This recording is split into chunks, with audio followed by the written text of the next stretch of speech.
Mashburn, Mourning, Hardaway, and Marley for the Heat. As Hardaway continues to start, though he didn't play much in the second half in Game 3. Johnson, Sprewell, Ewing, Ward, and Houston for the New York Knicks.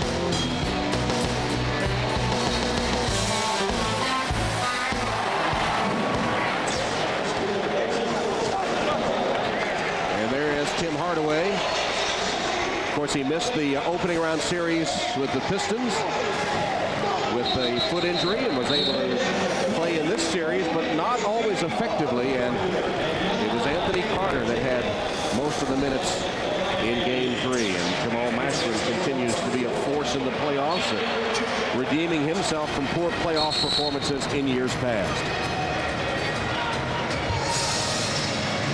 You know, both coaches say about this ball game that it's about emotion in a contest that's almost virtually dead even. It doesn't get much more even than that, does it? 10-10, 6-6, 4-4, 1 point difference, and that's a tough way to think about a series. The New York Knicks have to get back to that aggressive offensive mentality that they had against Toronto that has not surfaced in this series. They need greater respect and the fear of failure to be their source of motivation. Ron Garrettson, Ed F. Rush, Jack Nees, the officials, and Game 4 underway as Mourning controls the tech.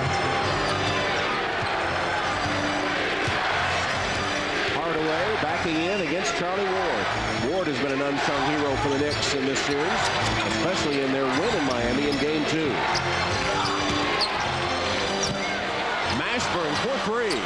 Jamal Mashburn comes in hitting 58% from three-point range throughout the playoffs. But you can see that the Knicks strategy right off the bat, double team with Charlie Ward off of Tim Hardaway, figuring he can't get it done, and then attack at the other end. Ward's runner won't fall. And Mourning the outlet to Hardaway. Hardaway to Brown, who lost it and picked up by Tim. Mashburn with the entry pass to Brown. He's being checked by Larry Johnson. Mashburn, nice pass. Caught P.J. Brown by surprise. You've got to catch that ball. That's right in the midsection.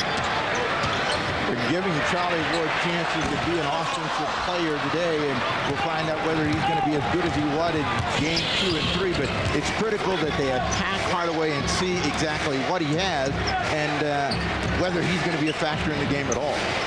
Brown on the pick and roll, picked up by Ewing, and once again has trouble catching the ball. Shot clock at 5. Hardaway for three. P.J. Brown was spectacular in Game 1 and Game 3, the two games that the Heat won. Sprewell fakes Mashburn, misses the shot. Here's Mashburn on the other end, cut off by Johnson. Miami seems to have a real nice bounce to their step. Great confidence. Marley for three. And Marley for three. Pat Riley was concerned at practice yesterday because he said he thought his players had exhaled a little bit, relaxed a little bit. No sign of that today. Well, I know it's important to get off to a good start, but we've also seen that a good start doesn't mean anything in this series because they both have these long droughts and can't score the ball. It is a quick start, though, for the Miami Heat here. New York to one shot per possession, and those are perimeter bombs by Charlie Ward, and he turns the ball over. Oh, Tim Hardaway can't believe this call. He just laughs it off. What the Knicks need right now is just a hoop to get themselves into the ball game. And maybe part of their strategy is get their drought out of the way early so they can come back and start shooting the ball. Houston with a miss. 0 for 4, the Knicks. But they'll get another chance. That one off Jamal Mashburn and out of bounds. One problem that the Knicks are facing as they've got off to a disastrous start is that they're trying to attack too much through Charlie Ward. That's not the strength of their team. Where's Sprewell in Houston? Larry Johnson posting up on the bigger Brown. Now facing up. LJ short. And Miami's 0 for 5 to open the game. And Heat staying in single coverage on Larry Johnson. A much more effective way to defend him. He's better at passing and setting up his teammates than finishing himself. Marley with the entry pass to Morning, facing his old friend Patrick Ewing. He does not like this side of the floor, and they do a good thing of doubling and making him make a mistake. Houston in the passing lane to pick it off. Sprewell with a finish. So defense leads to offense to get New York on the scoreboard. Here's a loose ball picked up by Houston. Ward. Larry Johnson with a putback. Finally, an offensive rebound. Finally, a steal for the Knicks defense. Finally, transition opportunities. Bring the crowd to life. I remember when we were in Miami for game one, how nervous that crowd was, and they wanted their team to get off to a good start. I sense the same thing here. Crowd didn't really get into it until they got a couple of good plays, and they're silenced by that Morning shot. Morning took it right to Patrick Ewing. His first basket. He has 3 rebounds already. Now defending Ewing. Houston for 3. Way off the mark on that one. On the floor to P.J. Brown. He was too eager, too quick with that shot. It got away from him. Marley, his second three-pointer of the first period, and Miami's lead back to 7, their biggest. Marley, the only player for the Miami Heat with championship-level experience, played in the '93 finals with Phoenix against Michael Jordan, was a dead-eye three-point shooter at that point. Saw the feature on Marley, who's overcome the back surgeries, and Pat Riley paying him high compliment yesterday as Sprewell hits again. Riley saying Marley's one of the best he's ever coached at carrying out the game plan, maintaining that continuity. Oh, he's the ultimate team player. Brown, they concede him the shot, he can't hit it. Houston takes it the other way. Mistakes in the open court is what the Knicks are trying to eliminate, and Sprewell comes quickly. Could have probably gotten closer with that shot. Threes in transition. That's the best part of NBA basketball today. Meanwhile, Tim Hardaway has assisted on all 4 Miami field goals. I thought it was only good if you made the shot. Nice swing past P.J. Brown. Alonzo Mourning can't hit the jump shot. Johnson the rebound. Charlie Ward. LJ already with 3 rebounds. Very few fast break opportunities. Heat are doing a terrific job floor balance, but Ewing answers in the delayed transition offense. That signature Ewing jump shot, his first basket. The lead is 3.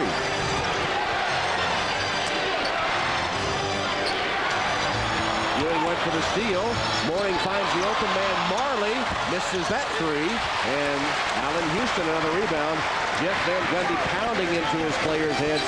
We have got to hit the boards. The attitude is really sunk back into the guards. He feels has great size, but they don't rebound with the right attitude. Sprewell right in the face now. 3 for 5 shooting. Sprewell, who's off early, 6 points. But going at Alonzo Mourning, the league's premier shot-blocking center. Mashburn went right by Sprewell to get to the baseline and then knocks down the jump shot for his 5th point. Now, remember game 3 that both teams started off with house of fire, and they eventually backed up to their personalities, which is about 30 or 40%. So right now we're seeing shots made. We better put this in some sort of crystal ball. Larry Johnson makes one. When Larry Johnson can hit that spot up without having to back his man down, without having to take 10 or 12 dribbles to get his shot up, it's going to set a lot of things up with the New York set offense. Mashburn couldn't get the roll off the rim. And New York with a chance to take the lead. Mashburn has emerged as a legitimate playoff star this series. Mourning went to help, but Ewing couldn't convert the jump shot. Well, they got Mourning wide open. They missed it. Hardaway for 3. Nice pass. Marley. Follow shot, though, is short. A great pass by Hardaway right off the rim to Dan Marley. He couldn't get it to him the conventional way. Ewing throws it down and 1.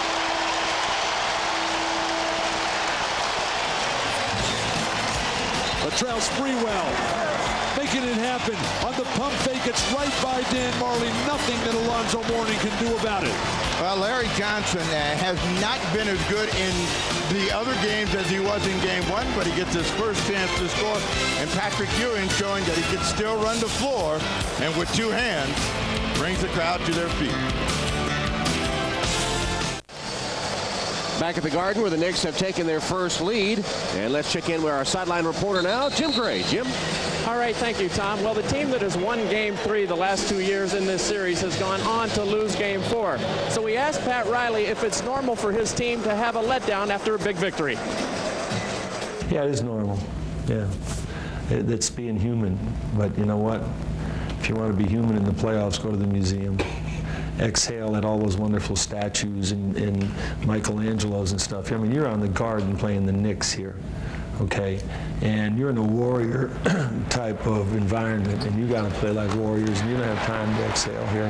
And if you're going to fall prey to being human, then you're going to lose. So Pat Riley agitated with his team yesterday when he did see, he thought, a sign of their relaxing and exhaling, and drilled into them the importance of playing hard, doubly hard, he said it would take for them to win today.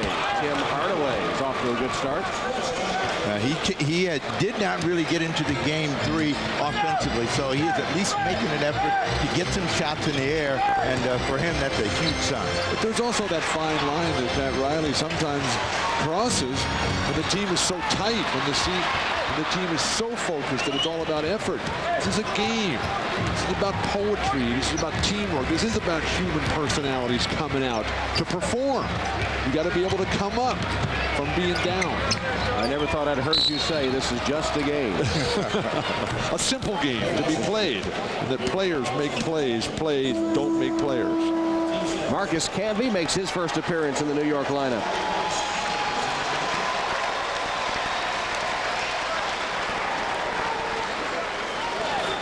And they're going to play with 6 unless somebody leaves. That's Allen Houston. He wanted no part of coming out. He said, what's Camby coming in for me for? You know, he wants to get into the game offensively. Van Gundy sees he's a little bit tight. Give him a minute to get himself together. He's going to have to get back in the game and score some points. Hardaway with an incredible contribution here playing on this severely injured ankle. Tough shot by Mashburn, comes up short. Air ball into the hands of Camby. Here's Ward bouncing to Sprewell. Camby. Transition basket. First play of the game, Camby gets a defensive rebound, gets the delayed break opportunity. Matt Riley could not be pleased with the way that Heat are giving up transition opportunities on a consistent basis. Marley finds Brown. That ball tipped. Ward. They get out of bounds off Charlie Ward. Miami gets it back with 7 on the shot clock. The one thing that the New York Knicks have done in this ball game early is push the ball and then move it to the other side of the floor. And Camby, who lives off of other players' efforts, finishes the play. Some boos as Anthony Carter enters the Miami lineup. The man who learned that shot perhaps playing on the playgrounds in Atlanta as P.J. Brown just beats the shot clock buzzer. And Carter told us as he was walking through the streets of New York yesterday, people were yelling at him, yeah, lucky shot, Merry Christmas. But that's what makes playing in New York so great, is that the entire city just so involved in every part of the game. Sprewell is electric today. He has 8 points in this first quarter, and the Knicks back up by 2.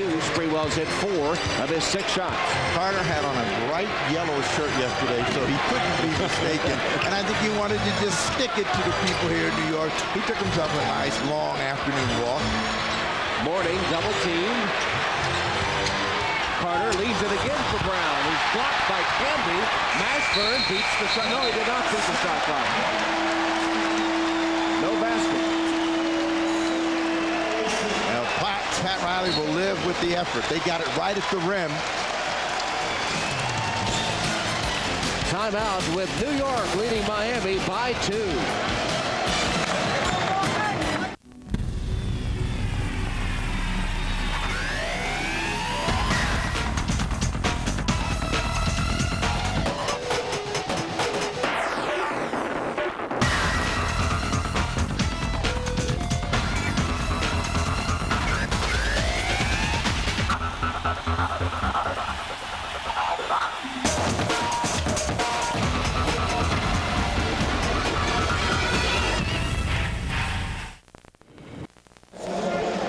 Welcome back to the Garden. Earlier we heard Pat Riley, and if you think he was on edge about this game, listen to Jeff Van Gundy as he challenged his Knicks to get more physical. It comes down to it's not fun. You're going to get hit. You're going to have to put your body on the line. And if you don't want to win, you're going to stay away from the fray. If you do want to win, you're going to put your body in the mix. You're going to get banged up. You're going to hit. You're going to take some hits. That's how you win. All right. Think I'm angry about it? All right? Go ahead. This is like a catharsis for me. Go ahead. There's nothing worse than seeing your guys get pushed around and shoved around, and that's what's happened here, particularly on the home court, as mourning P.J. Brown, Mashburn had such dominating series, particularly in Game 1 and Game 3. But that attitude that Van Gundy has, which is a fighting spirit, is what's allowed him to survive here in New York. And there's an offensive rebound, just what Van Gundy was calling for. It comes from his veteran center, Patrick Ewing, who knocks it home. Everything that went against New York in Game 3 is working in their favor now. They got fast break point edge, they got offensive rebounding, they got shooting, front court production, and a steal by Charlie Ward. Ward continues to do the small things that help New York succeed. Here's his three-pointer. Good. The much maligned Charlie Ward, who often gets criticized for not doing enough. But he's the guy that makes it all happen because he doesn't want to shoot. And now he comes here with a double team, forcing McMorning to give it up. After Ward hit that three, as Carter throws it away. Sprewell. Marley fouled him. After Ward hit that three, he had a huge grin as he came back up court. This is a different New York team in terms of just their attitude after they have forced mistakes. They're hustling on the offensive glass. They're hitting the open man, and everything is clicking. After they've gotten off to a slow start, they have come together, and they have control of the first quarter. New York on a 20-6 run as Sprewell toes the line. Miami's turned it over 6 times.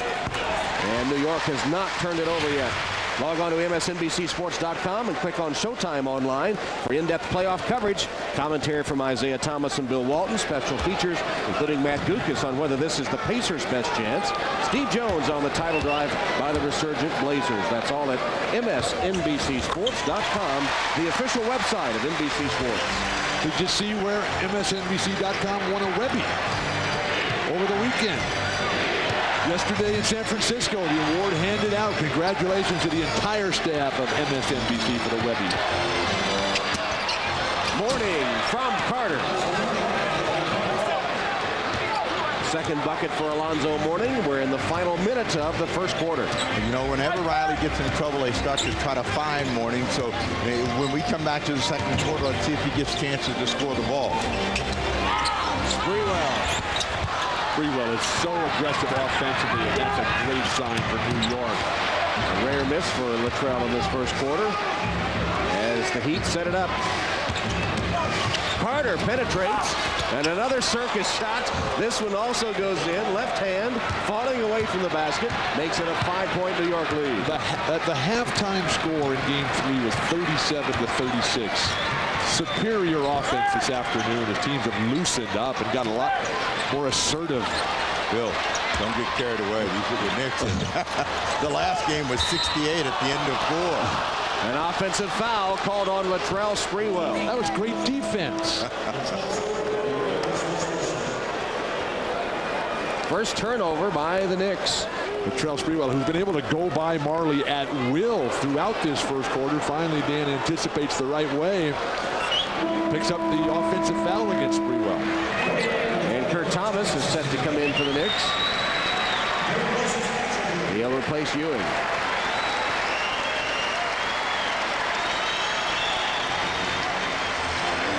Van Gundy saying he didn't have any enforcers on his team unless maybe they could light the fuse to Kurt Thomas.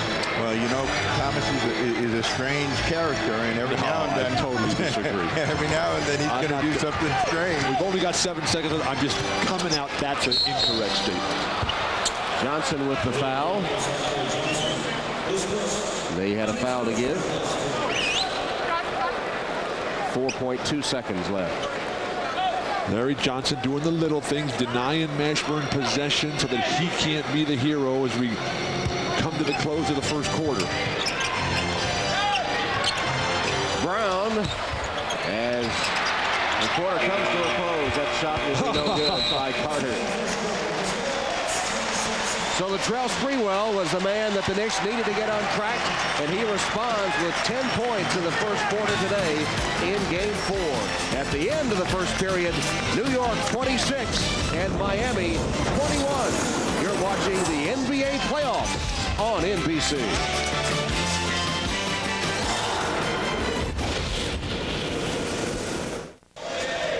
Ready to start the second quarter at the Garden. The Knicks leading the Heat by 5. And while we were away, Tim Hardaway had a little discussion with Ed F. Rush, which results in a technical foul called on Hardaway. And we'll begin the second quarter with a tee. That tells you the officials are a little on edge, too. I never understood why you'd want to get into it with a referee, particularly during such a quiet moment. You've got the lead in the series. You've got the home court advantage back. You're going to need these referees. If there's a judgment call and they're out there thinking that this guy's all over my case, I'm not going to give it to him. Charlie Ward will shoot the technical foul. Well, circle the run, because that's really what changed the complexion of the game. And I'm sure Pat Riley's going to tell these guys, A, they got to get back in transition defense. They got to take better care of the basketball in order to win this game, which they feel would give them that room to relax. But the fact that Miami, the younger team, the faster team, maybe a deeper team, has got 0 fast break points. The floor balance for the offensive execution for the Knicks has been superb this afternoon. Man, I don't think they're the deeper team. But we'll discuss that as we go along. 27-21 after Ward makes the technical free throw. Whenever Larry Johnson holds that ball, you know he's going to shoot.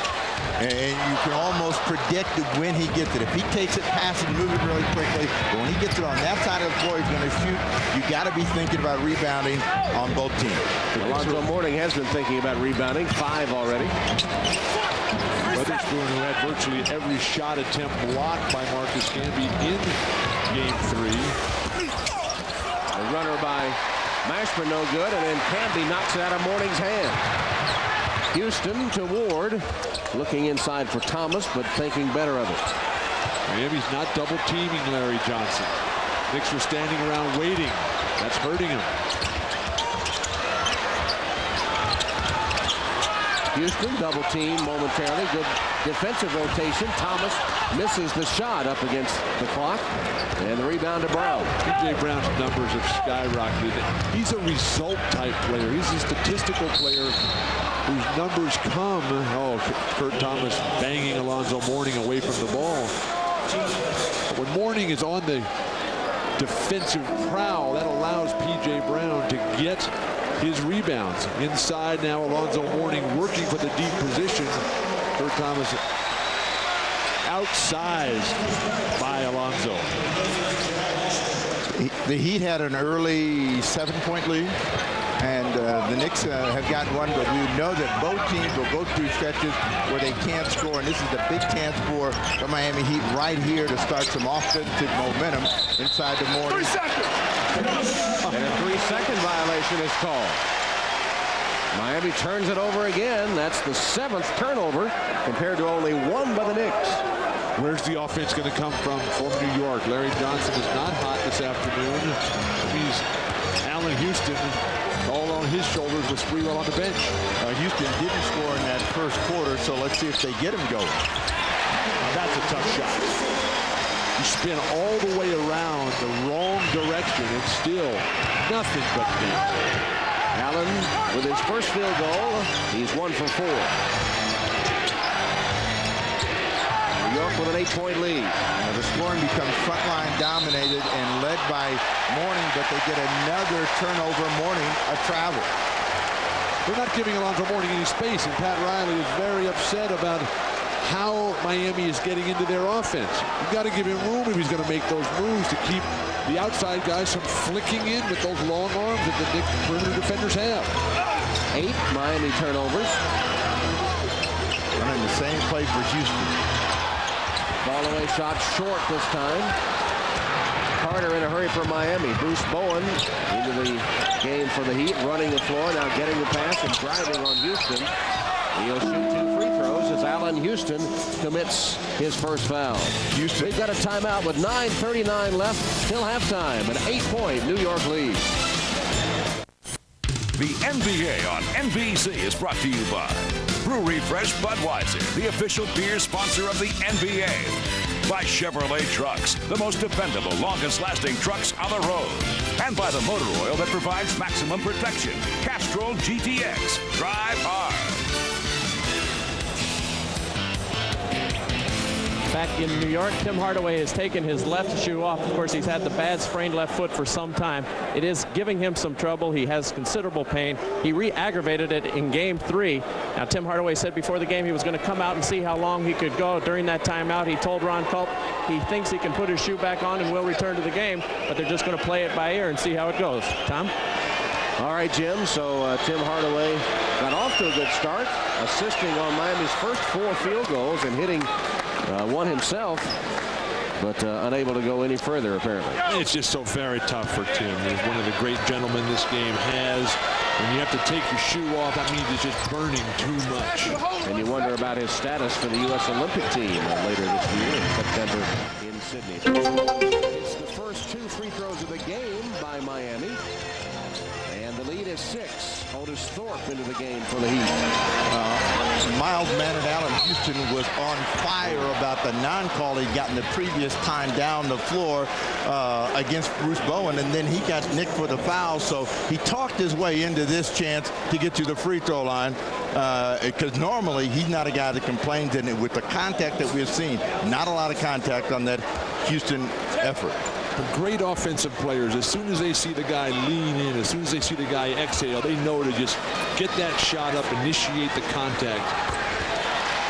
Big finale Thursday coming this week with a 1-hour Friends engagement finale, followed by the 1-hour Frazier wedding finale and the ER finale that will knock your socks off. Big finale Thursday on NBC.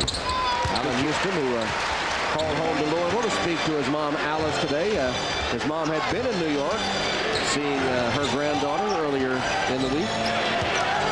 Allen has 4 points.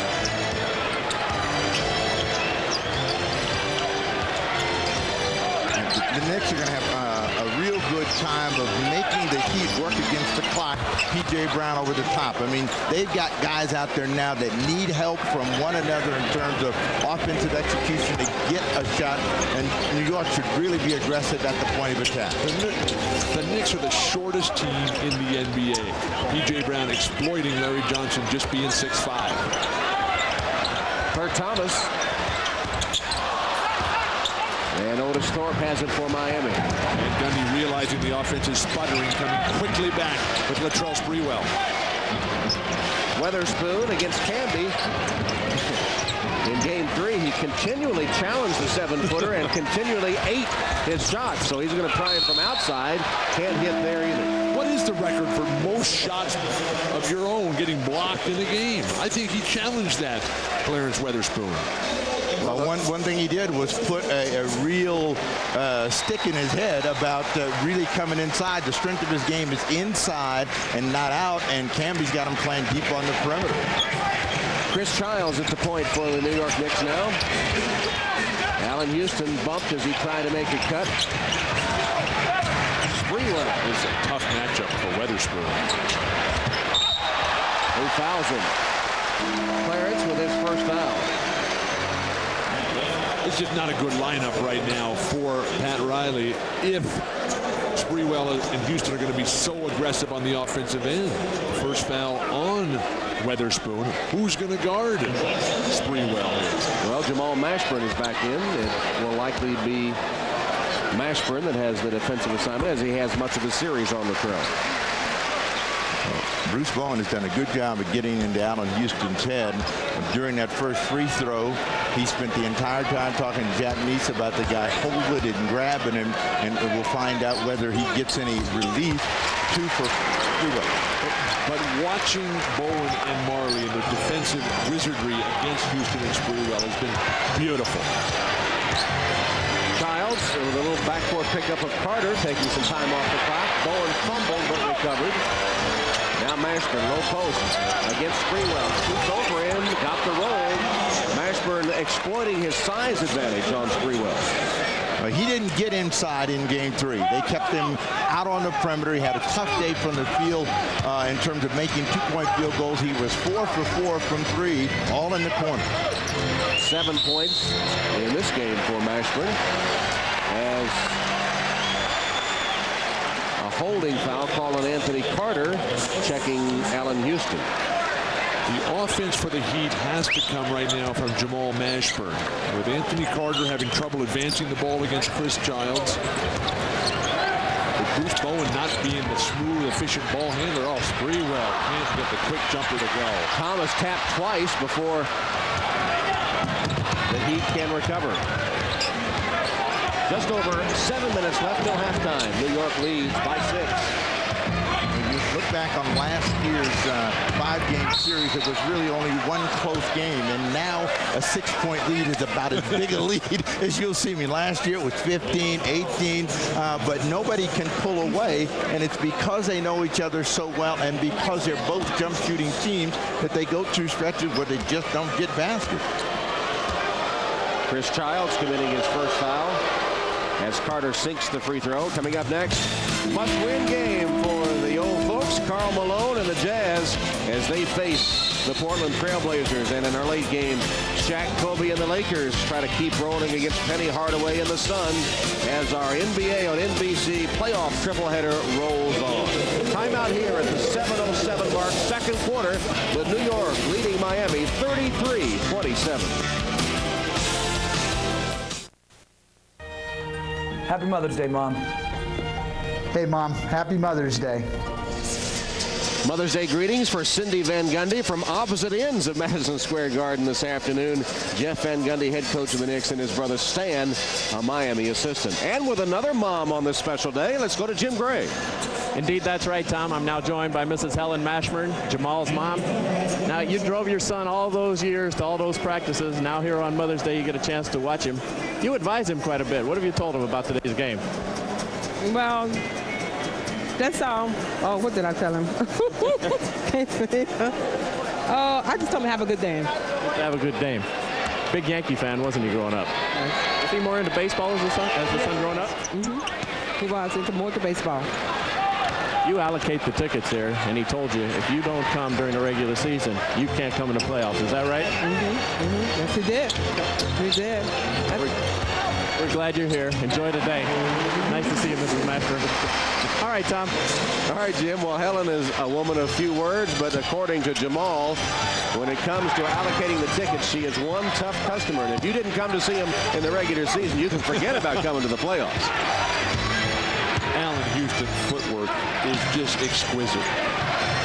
Just making the defense irrelevant. And away from the ball, a whistle, and another 3-second violation. Otis Thorpe gets caught anticipating the shot is going to be taken from the corner. He's trying to establish offensive rebounding position, which is his role. Shooters have to pull the trigger. If they're hesitant out there, as Miami has been throughout the afternoon, it kills your front line. Well, they're running the same play for Allen Houston, which is a cross screen to try to get him a quick opportunity.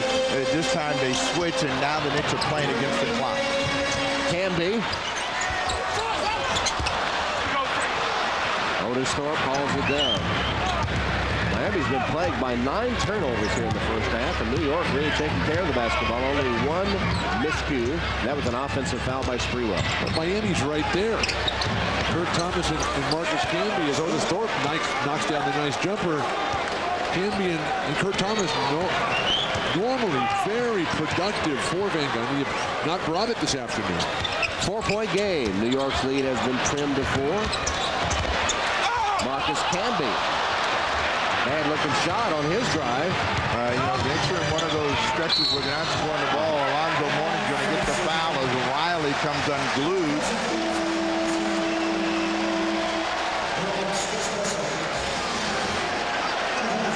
Alonzo Mourning rolls into the deep post position here. New York Knicks defense stationary, battling him for position. Who's there first? Obviously, it was the Knicks defense. Offensive foul, easy play to call. Alonzo is responsible for half of the Miami turnovers. He's committed 5 by himself. New York as a team only 1. Ewing. Over the back, loose ball foul, Camby. The persistence to try to get to the offensive glass of Marcus Camby is admirable, trying to live up to his coach's dreams and expectations. Generally, you want to move your feet, though, to get around. Well, Hardaway's lacing up his shoes, and he's going to give it one more shot. Remember at the end of game 1 when he did the interview with Jim Gray, and he was saying his foot was on fire. Well, it's still been on fire. And, you know, he's a guy that gives the team a lot of confidence, but, you know, when you're struggling the way he is, it's going to be tough to keep that confidence flowing for your team. Does have 5 assists in this game. And a foul on Childs. Alonzo Mourning is not taking advantage of his greatest offensive weapon here. When Alonzo tries to play back to the basket against Ewing, it's just tough. But Tim Hardaway, knowing that Childs is playing way too close, drives right by him, an automatic call.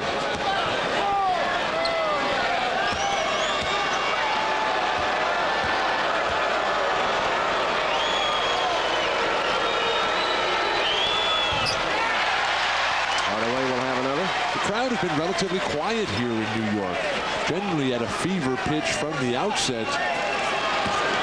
Realizing that this series could quite conceivably go game 7, which would be next Sunday in Miami, after playing Wednesday for game 5, Friday for game 6 back here in New York.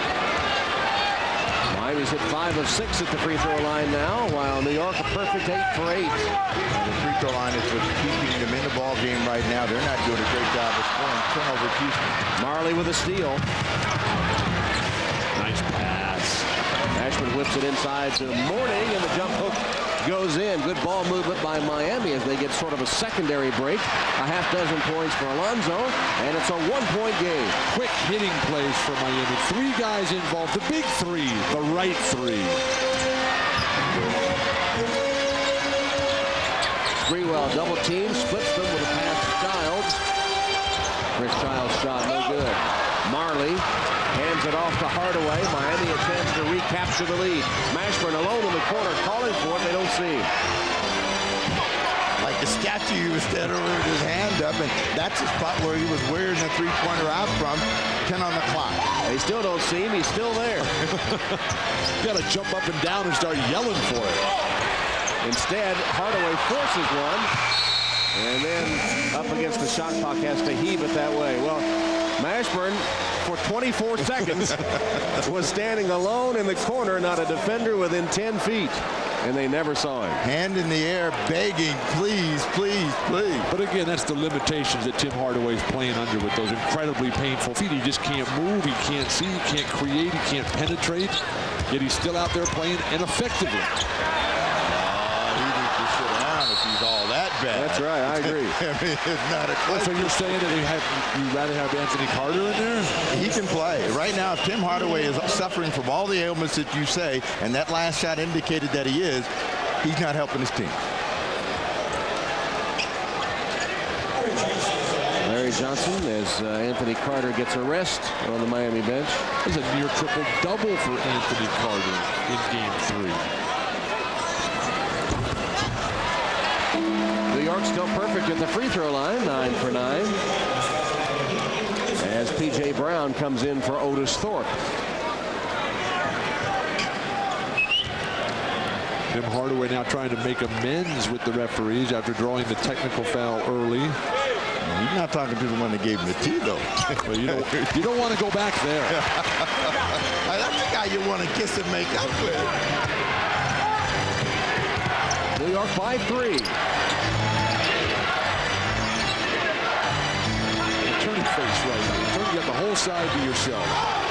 Turning face and drive to the hoop. Riley wanting an illegal defense call as Houston went halfway to double team and stopped. Brown's fall away. Never got above the level of the rim, but back tip to Marley. But Well, you do everything right, and then you can't get your hands on a flat shot. That's really what drives Van Gundy up the wall. Ashburn. Beautiful, beautiful. Mourning stayed after it, and on the second attempt, got it down. Again, the Knicks' inability to rebound, you've been talking about all day. You allow penetration. The big guys have to rotate. No guards coming in to get in front of Alonzo Mourning. He's just going to gobble that up all series long. New York by 1.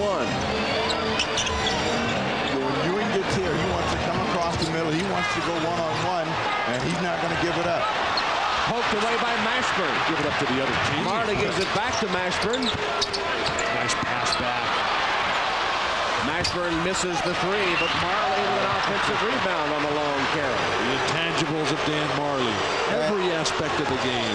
Let's remember that the three-point shot always produces a long rebound, and all the Knicks are sucked back in. You can't get all over them every time. Van Gundy cannot believe it. Mashburn went back to that spot, and this time he hit, and Miami is in front.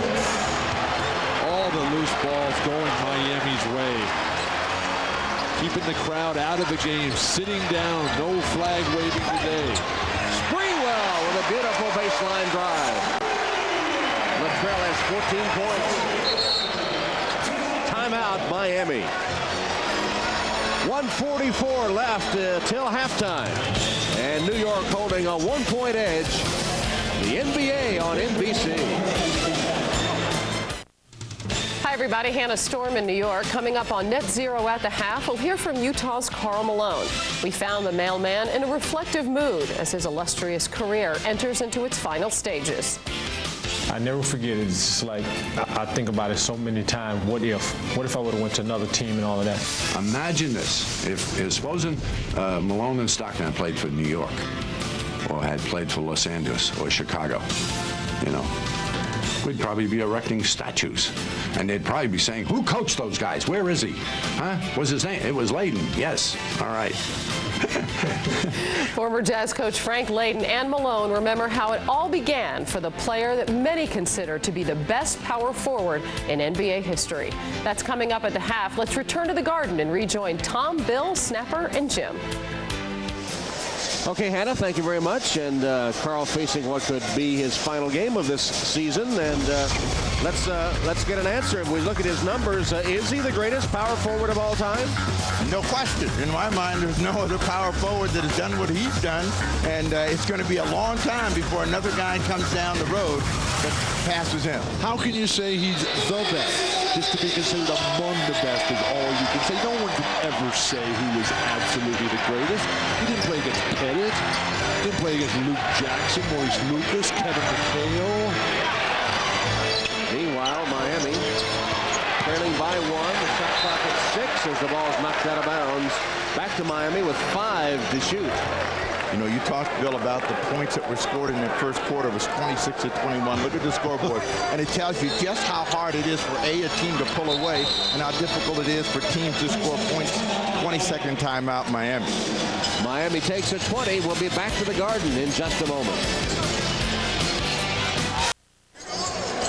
39-38, while courtside, the debate still rages over whether Karl Malone is the greatest power forward of all time. But there's, excuse me, Tom. There's no debate over the rebound numbers here, which Miami has doubled up the rebounds here, 25 to 12. Total rebounds. Doubled up 8 to 3 on offensive rebounds. So obviously the pleading, the begging of Van Gundy has not been noticed. Quick shot by Hardaway. And despite inside position, Houston is able to knock it away from Mashburn. Mashburn had inside. Then Childs loses it. Where they weren't making mistakes in the first quarter, they're now making them in the second. Hardaway. From Marley. Marley spotting the trailer. Hardaway for the layup. And Miami seesaws back on top by 1. Tim Hardaway with back-to-back terrific plays. One on defense to anticipate Childs' crossover back to his right. And then the give and go. Spectacular. Now, the last time Sprewell went to the baseline, got all the way to the rim. This time he doesn't even attempt to get there. Hardaway puts it inside the Mourning. He hit the underside of the basket. That's his 6th turnover in this first half. And a 3 is good by by Childs.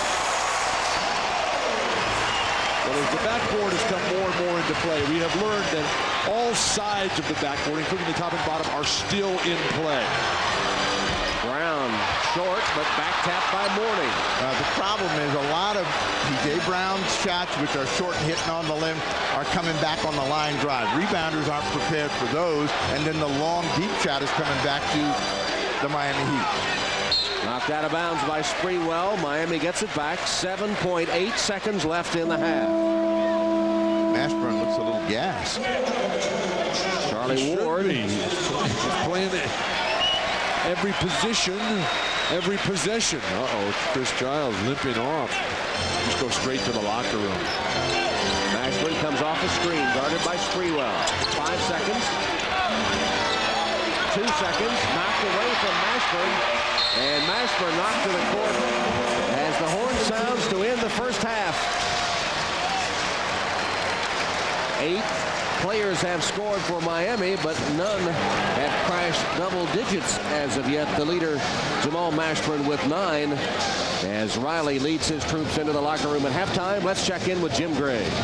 All right, thank you very much, Tom. Latrell Sprewell with 14 points. Seems like you guys got on track with your offense, and then it went out of sync. What happened in the second quarter? Well, they're playing good defense. You know, we don't expect anything easy with this team. So they're making it tough on us. You're being out-rebounded 25-12, and Jeff Van Gundy before the game emphasized the rebounding. Why can't you guys get after it? Well, that's the one thing that's killing us. You know, we're a small team, and myself and Allen especially, we have to get in there and get some boards for us. Got any ideas on how you can change that in the second half? Well, we just got to be physical, face guard, block out on our guys, and, you know, just get the job done somehow. Latrell, thank you for your time. Good luck in the second half. All right, Tom, back over to you. All right, Jim. Latrell, the game's leading scorer in that first half, pitching in 14 points. In fact, he's the only player in the game in double figures. At the end of the first half at Madison Square Garden, New York leads Miami 42-40. Now stay tuned for Net Zero at the half coming up after these messages. The NBA on NBC.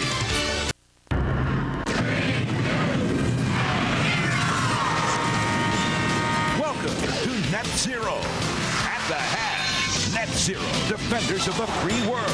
Free internet access and free email forever. www.netzero.net.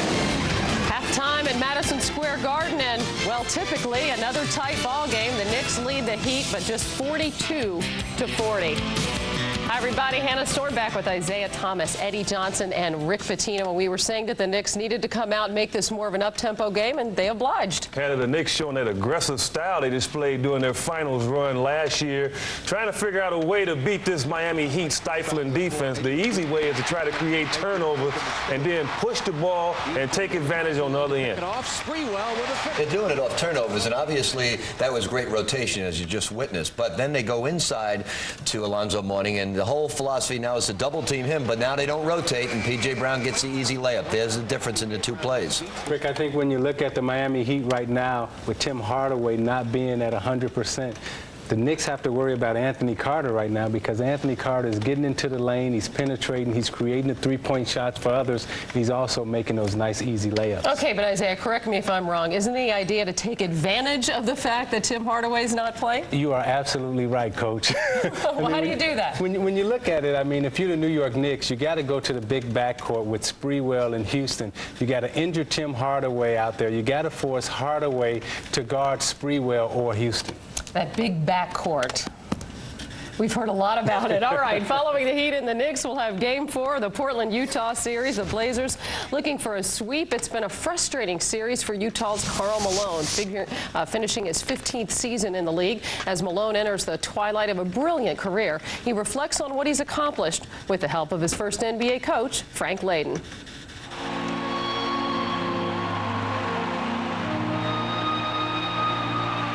The Utah Jazz select Karl Malone of Louisiana Tech. So many people doubted me. When I didn't want to get serious about my schoolwork and I couldn't play at Louisiana Tech the first year, people wanted to say, oh, we told you so. So many players would like to be in my position, but I would say with the help of my mom and everybody, I just want to say, thanks. You draft a player, you never know what kind of heart they're going to have. You never know what kind of courage or what pain threshold they're going to have. This guy was indestructible. He played hurt. He practiced hurt. I mean, he doesn't take a day off in practice. He'd come and you'd say, hey, Carl, maybe you want to rest today. I'm playing today. When I first came out, my dream was to get a nice little signing bonus, buy me an 18-wheeler, play 1 year, and be back in Louisiana, being a state trooper, and drive my 18-wheeler part-time. That's what I wanted to do. He had size, he had quickness, and a great passion for what he was doing. He loved basketball. But he was stepping back from Adrian. Adrian was the superstar, the former Olympian, the high scorer of the league.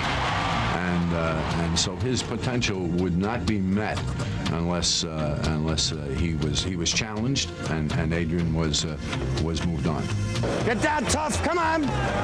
Coach Lane called me in his office. He said, okay. He looked at me, he said, how good do you want to be and how serious are you about being good? His response was, bring it on. He likes the challenge. And I think he liked the idea that I was making a commitment to him. Being a young guy, I said, oh God, yeah, I want the challenge, I want this to be my team and all that. He said, good. And then I looked at him, I said, why you say that? He said, well, we're about to trade Adrian Dantley this summer. We gambled on 2 young players. We had the young point guard in Stockton, and now we were going to go with Malone. It was a challenge for me, but it was a challenge that I would have never turned down because I was just dumb and naive enough at age 21 or 22 that I could do it. And 15 years later, here I am. Congratulations for 2 gold medals. Congratulations for enormous achievement. But congratulations, Karl Malone, NBA Most Valuable Player. What I need to do is improve every year.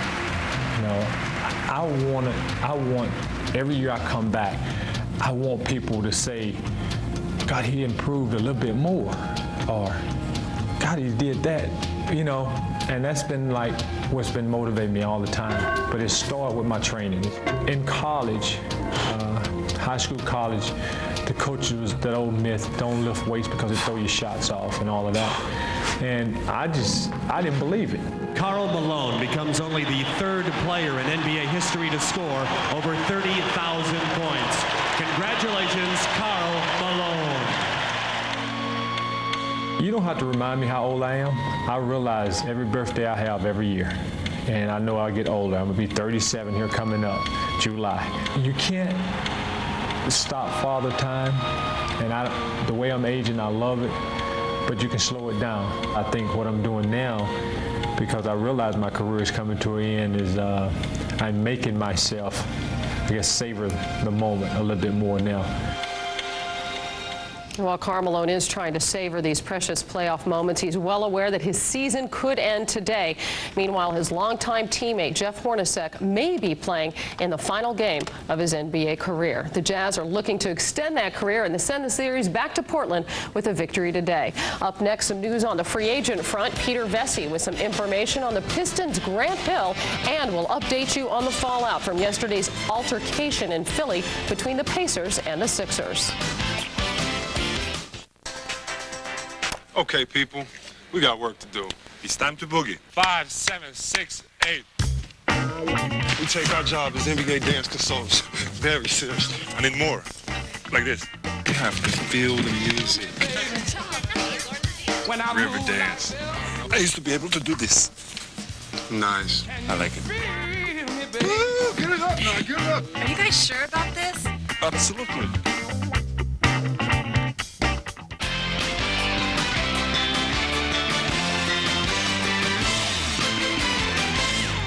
Quick update on the Indy-Philly situation. Earlier today, the NBA ruled on the incident that took place in yesterday's Game 4 between the Pacers' Reggie Miller and the Sixers' Matt Geiger.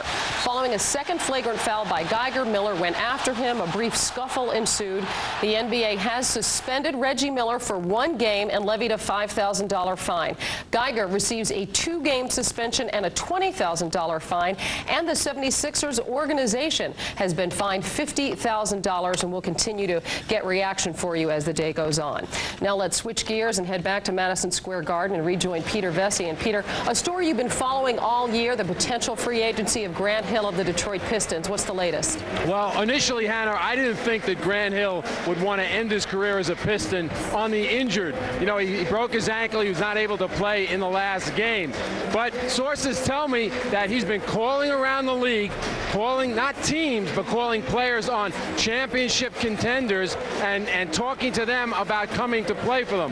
The teams that I've heard he's talked to already are the Pacers and the 76ers, and that's the only 2 teams that I've talked to. So he must be talking to a lot of teams like the Spurs. We talked about him possibly going and playing with Tim Duncan. Now the key is, Hannah, he says money is not the issue. He just wants to play for a championship. That's what he's telling the players. He would come and play for $2 million for that exception.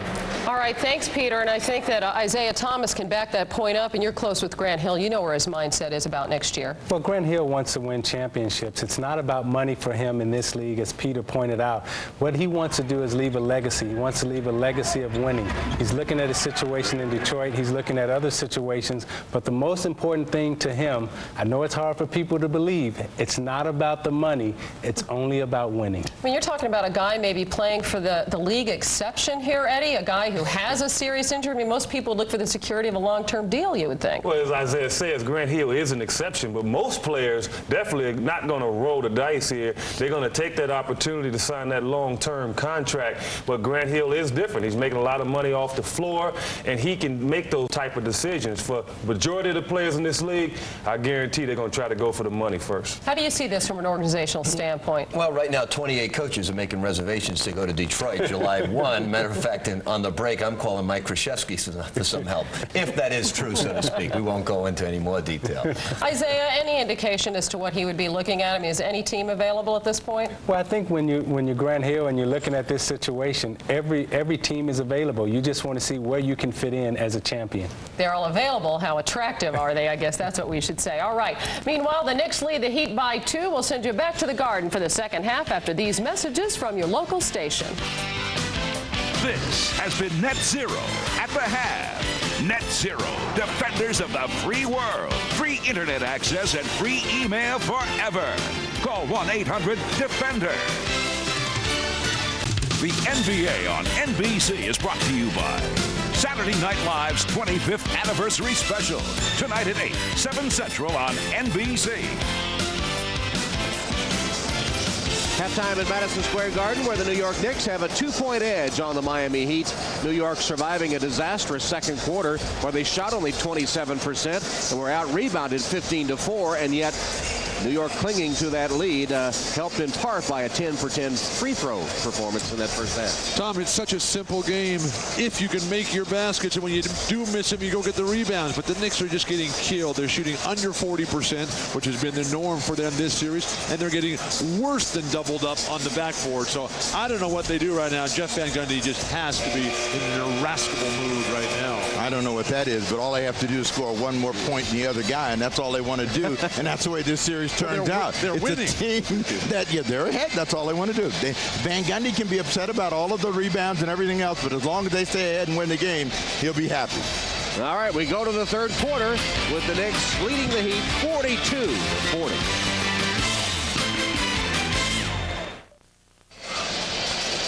(42-40) as we start the third quarter in Game 4 from Madison Square Garden. The New York Knicks needing a win to even the series at 2.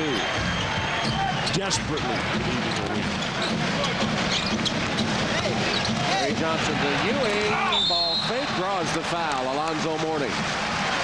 You know, that's the kind of play that will help them win the game, particularly if they can get Mourning, who had 4 in game 3, in foul trouble. Good exchange inside Ewing to the free throw line. It was that third quarter that was the death knell for Alonzo Mourning as he picked up 3 fouls in virtually 1 minute of action. That was his second. He scored 8, as you see. And Ewing, second free throw. The kind of ball movement that you can get when you have 3 people involved, as opposed to just giving it to one guy, having the other 4 go to the weak side, stand there, watch one guy back him in. P.J. Brown lost it to Mourning, who misses the layup. All he had to do was slam it down. He tried to softly put it through, and it came back out. Ward missing a 3. Mourning fumbles away the rebound. A very slow start for Alonzo Mourning. A foul, a missed layup, and a fumbled rebound. Besides that, everything's going right, but this was perfect. You don't get any better than leading the big guy to the rim like that. And normally he would throw that down with some thunder. He tried to lay it in. He's hoping he gets another one of those. Sprewell got a screen from Ewing. Now on the low post, Patrick against Alonzo. Double team from Mashburn. Great closeout by Mashburn. You got to go. 2 to shoot, and Ewing can't hit it. Marley the rebound. Ewing got hit on the way up, but he didn't get the call, which really would have saved Alonzo Mourning because he really whacked him good. Nice pass. Mashburn off the glass. Nice drive by Jamal Mashburn after he faked that shot from the corner. He's the first Heat player in double figures with 11. Both of these teams are so predictable. The team that can come up with some sort of deceptive attack will have a much better chance of winning not only this game, but this series. Sprewell threading his way through traffic. He comes to Houston, missing an open 3, but Ewing put back is blocked by Mourning. Mashburn. Mourning from outside. Rebounded by Ward.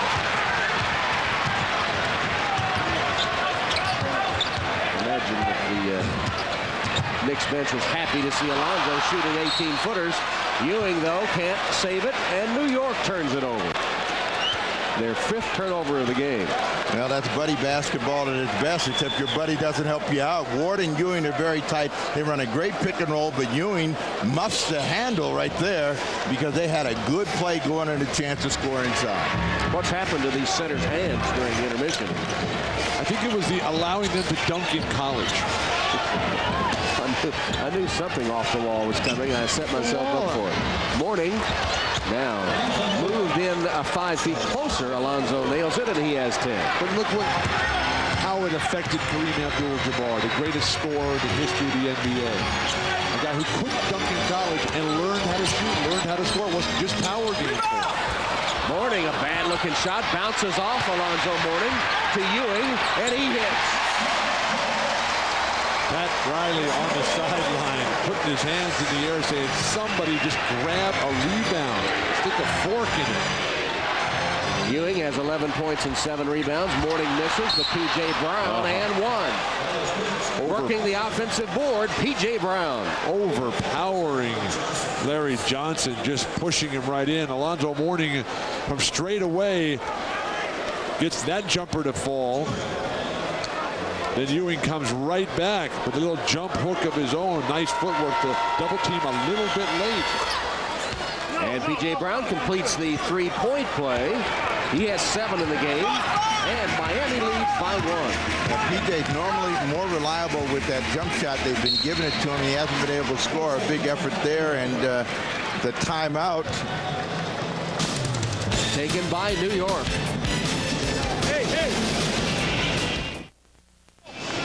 Timeout Hammond, Bill Walton, Steve Snapper Jones, Jim Gray, Madison Square Garden in New York. Game 4 of the Eastern Conference semifinal series. The Knicks and the Heat. Miami leading 2-1 and leading here by a point at 47-46 with 8:52 to go in the third quarter. How are the Knicks going to get into their offensive rhythms? Freewell and Houston need the touches. They need the opportunities. Larry Johnson was really agitated during that timeout. He finally got the ball. He's been asking for it and held it. Whenever you see him hold it, he's trying to score it. Got it blocked. P.J. Brown. Hardaway misses a 3. Ewing collects the rebound. He has 8. Ward's in a hurry. Got it. Charlie Ward, who's been insistent. Oh, nice transition opportunity. Foul Ewing. Good push of the ball by Miami that time. Quickly out of the net. With Charlie Ward taking advantage of the immobility of Tim Hardaway. Something he's tried to do throughout. That was virtually the only time he's been productive today. Second foul on Ewing as his friend and fellow Georgetown grad puts in the first free throw. That fast break by Charlie Ward, that extended the fast break point dominance of the Knicks this afternoon to a 14-2 spread.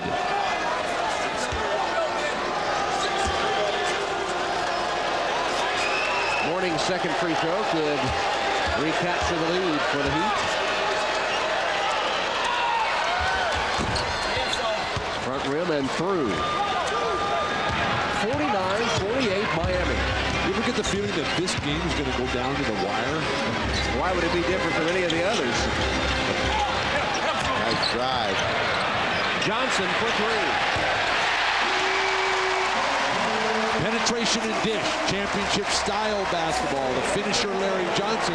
Unless Tim Hardaway can keep Charlie Ward under control, the Heat are going to be in a lot of trouble. You may see Anthony Carter very soon. Ward with that penetration and spotting LJ for the 3.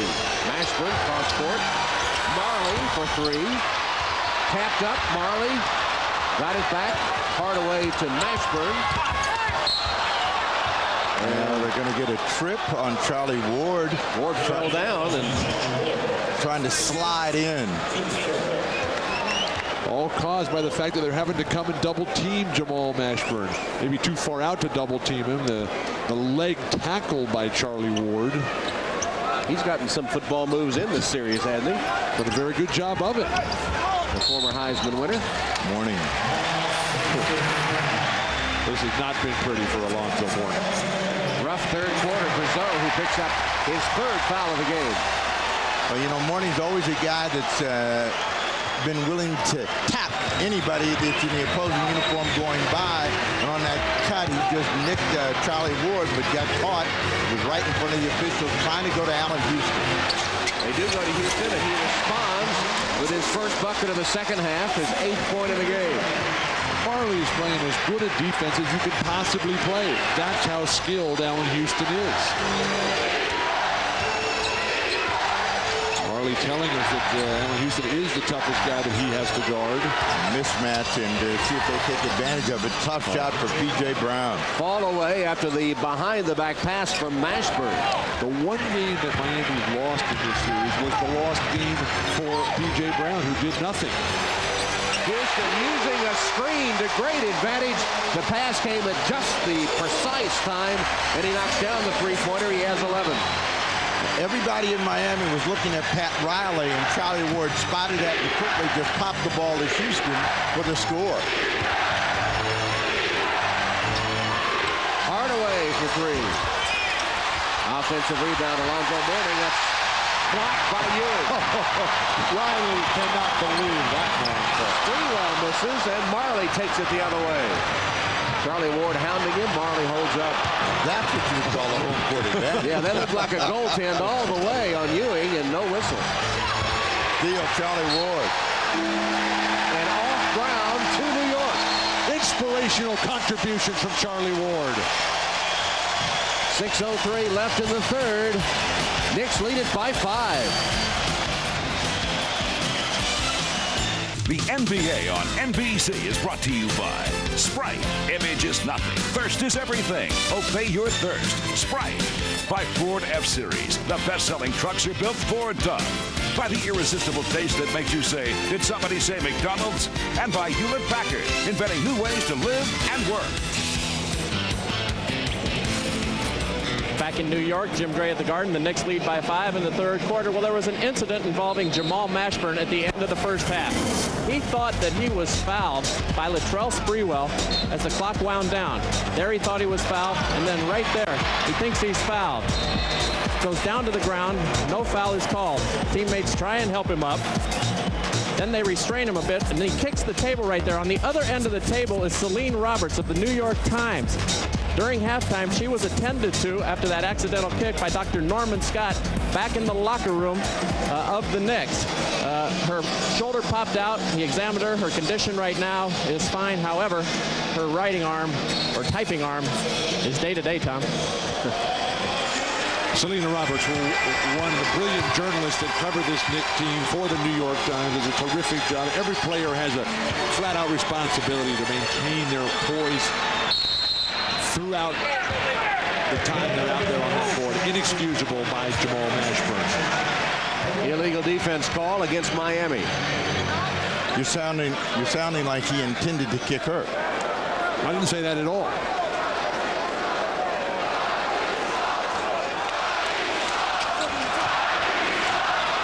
That was the first illegal defense against Miami, so New York puts it in play. Houston quickly double teamed, got rid of it. 4 to shoot. Ewing, high arching shot. Very difficult shot attempt. The buzzer went off and everybody just kept playing. And Miami has it, down 5.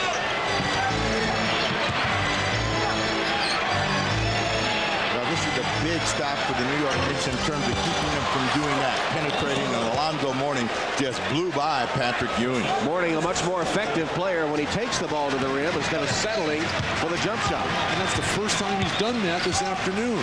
Granted, the Knicks have done a good job of double teaming Alonzo early, but still, nice give and go. Charlie Ward over Mourning's attempted block. The NBA's top shot blocker couldn't keep Ward from putting through his 8th point. When you have Latrell Sprewell making beautiful passes there, spinning. Ward with a steal and a lob. Sprewell missed it. Johnson kept it alive. Tim Hardaway just cannot move out there. And a foul. Sprewell's just so upset. So what about the contributions of Charlie Ward, unsung hero? Well, Ward is moving well without the ball, and he is not passing up his scoring chances, keeping the pressure on the Miami Heat interior. And, you know, he's got very quick hands, and he's seen it a couple times, made that poke away, and they gave the Knicks his chance to get to the free throw line. Tonight it's the Saturday Night Live 25th anniversary special. Funniest comedy, the hottest music, plus the cast and hosts from 25 years together on one stage. Saturday Night Live's 25th anniversary special in prime time tonight, 8, 7 Central, here on NBC. Talking about the contributions of Charlie Ward, 8 points, 3 rebounds, 4 assists for Charlie this afternoon, and 0 turnovers. The way he is attacked so aggressively from the opening tip when he was shooting threes and trying to drive and create. Mourning with the turnaround error. Again, settling for the jump shot instead of taking it to the rim as he had the possession before. Why does he keep his back to Ewing? If he's turning face, you got every option you want. Ward misses a 3. Bodies everywhere. Ewing on the floor, and I think P.J. Brown will be assessed the foul. Pat Riley is getting dangerously close to a technical foul. They lock up Ewing. Mourning on one side, P.J. Brown on the other, as his ball comes in the air. Ewing's got great position. He anticipated there. He was sliding in while everybody else was still watching what was going on the strong side. Cardinal rules of rebounding. Anticipate every shot will be missed. Get your arms up above your shoulders and go get that ball. P.J. Brown having to throw Patrick Ewing out of the way. P.J. Ewing getting a stick-back dunk.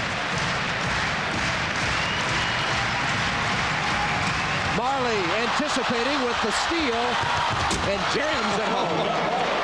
Thunder still lives, knowing that Allen Houston was chasing them hard, but that was a huge steal for them because they've been struggling. Nice play, Dan Marley. 8 points and 8 rebounds for Thunder Dan. Inbound passes thrown to guys running away from the ball at a tough completion. Nearly had another. Just a step slower. Houston misses badly, and Mourning hands off to Hardaway. 9 boards for Alonzo. The role players today, Charlie Ward for New York and Dan Marley for Miami. Mashburn facing Sprewell. Ewing to help, and before the shot, a whistle on Sprewell. With Marley anticipating this inbound pass, that cross-court inbound pass, and then I didn't really think he could still dunk. All those back surgeries, the stress fracture in his knee, how can that be? We've got a timeout, the NBA playoffs on NBC.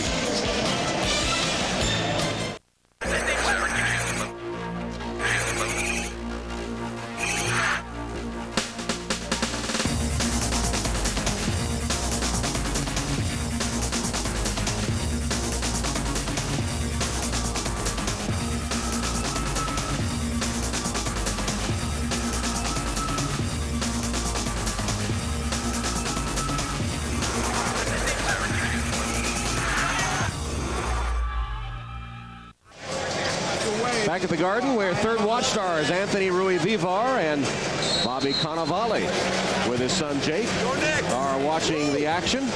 Third watch filmed here in New York City. Both these gentlemen will be in an all-new episode tomorrow night here on NBC. I read in the newspaper today where Allen Houston says Third Watch is his favorite show. 60-55. Miami with the ball down by 5. Mashburn's 3 is short. And Charlie Ward for the Knicks. Camby's in the ball game, and he's a guy that is intended to give him some energy, some shot blocking, and some rebounding. Let's see if he can do it. But with Houston now, they're going to have to find some sort of offense from this man, Larry Johnson. Shoots over Mourning, no good, and Brown rebounds for Miami. 3 of 4 in the first 4 minutes, and shooting blank since then. Hardaway limps the ball up the court. No sign yet of Anthony Carter, though. Fall away, Mashburn. And Patrick Ewing wades in to haul it down. Big Patrick now has 10 points or 10 rebounds. One of the problems for the Knicks trying to fast break a lot is that Ewing and Larry Johnson are not great at getting up and down the court anymore. All the hard miles on those bodies. Blocked by Marley. Ewing. And Marley the rebound. Shot selection is everything, and Jeff Van Gundy closed his eyes and said, Patrick, what are you doing? You're about 2 weeks out of your range. Missed that one badly, and that's going to give the Heat a chance to stay in this one. Oh, nice split, but couldn't hold on to it, Tim Hardaway. And then he manages to get to the floor and cause the jump ball with Larry Johnson. The double team comes out, and New York loves to trap that pick and roll. Charlie Ward got a hand on that ball to knock it loose. It wasn't just a fumble by Hardaway. Ward continues to, as you say, play a big role as a role player in the New York game. And Dan Marley sits as Thorpe comes in for Miami. Marley's done the same for Miami today. You've got a big, powerful team now for Miami with Thorpe, P.J. Brown, and Mourning. Johnson controls the tap. New York with the ball. Under 2 minutes to play in the third quarter. The Knicks up by 5. The history of these games have been that the scoring has gone down quarter by quarter. So the Knicks have just about tapped out as Larry Johnson holds the ball. They've got 18 points here in the quarter. Ward for 3.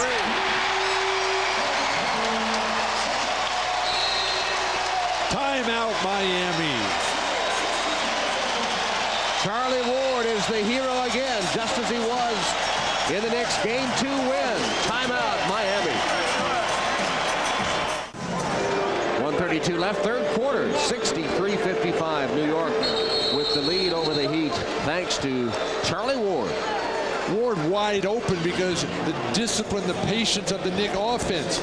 Miami has chosen today not to double team Larry Johnson. This time, though, he comes into the paint and P.J. Brown comes down. That forces everybody into a scramble situation. Otis Thorpe and P.J. Brown, they can stand up over the top of Larry Johnson when he's trying to post up. No need to come with the double team. That just gives Charlie Ward wide open shots. Great balance by the Knicks today with 5 players in double figures, even though Sprewell hasn't scored in the third quarter. Anthony Carter back in for Miami. And Charlie Ward has been the hero of the third at the offensive end. 5 on the clock. Nice pass. Carter to Mourning, who lays it in. So Carter immediately comes off the bench and has an assist. A minute left in the third.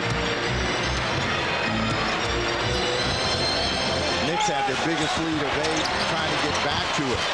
Backside help forces Johnson to give it up. Ward right back to LJ. 3 to shoot.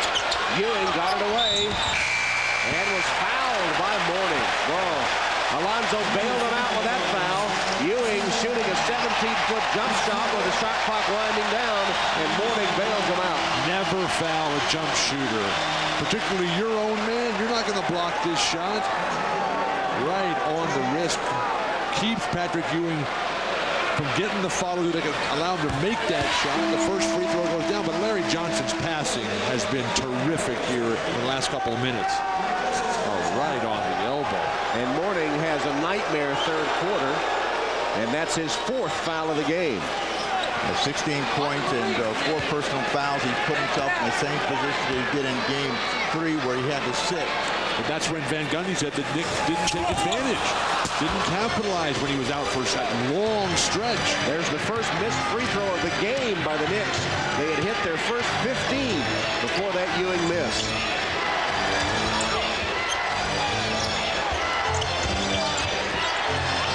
Otis Thorpe posting Ewing. Oh, nice bump by Thorpe to establish his move.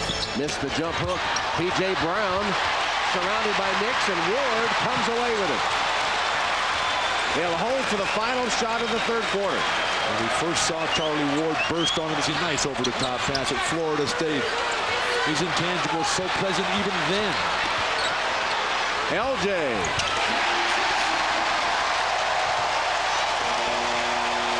And that's the end of the third quarter as New York takes command in the third with an 18-8 run to end the quarter, led by the contributions of Charlie Ward on both the ends of the court. The Knicks have tied their biggest lead. It's 66-57 at the end of 3. We'll return to New York right after these messages and a word from your local station. You're watching the NBA on NBC. This copyrighted telecast of the National Basketball Association is intended solely for the entertainment of our audience. And any retransmission, reproduction, rebroadcast, or other dissemination or use of this telecast, or of the pictures, descriptions, or accounts of this game without the express written consent of the National Basketball Association is prohibited.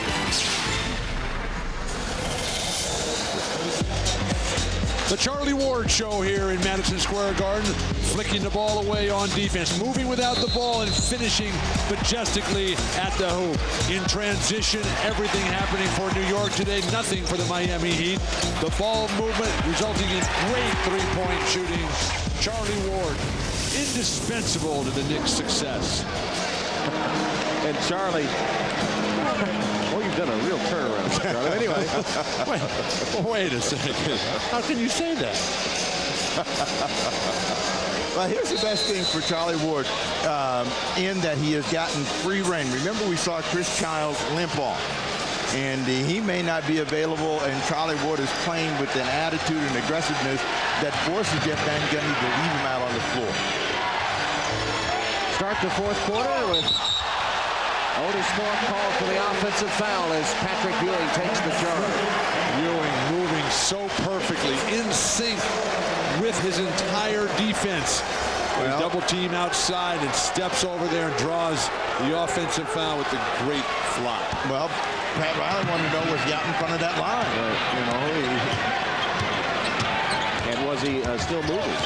Both would be pertinent questions. Start the fourth quarter with Larry Johnson, Patrick Ewing, Marcus Camby, Latrell Sprewell, and Charlie Ward for New York. Johnson for three as the shot clock was winding down. Here's Carter leading the Miami break. Marley right back to Carter. They need offense out of Mashburn. Mourning didn't do anything there in the third. He's plagued with 4 fouls right now. Carter whips it out to Marley for three. Anthony Carter with the penetration. The baseline drive made it happen. And Marley has 11. 3 of his three-pointers have gone down for Dan Marley. Nice hands, Anthony Carter. He and Ward go to the court, and a foul will be called. Looks like a block on Carter. With the penetration there, Latrell Sprewell on a switch cannot keep Anthony Carter in front of him. That frees up.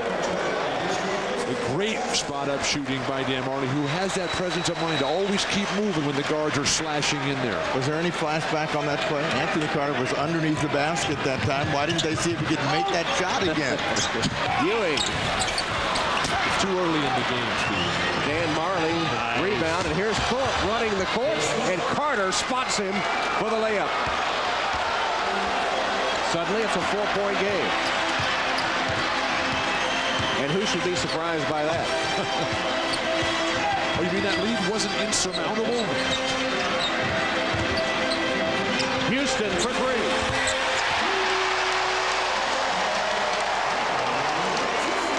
More and more we're seeing these two teams, which normally disdain the double team defense.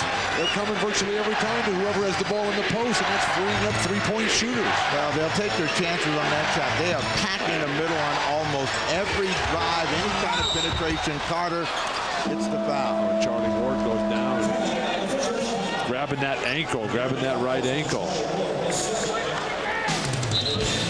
Allen Houston, one of the league's best shooters, knocks down a three. It's 69-62. Blazers Jazz, then Lakers Suns.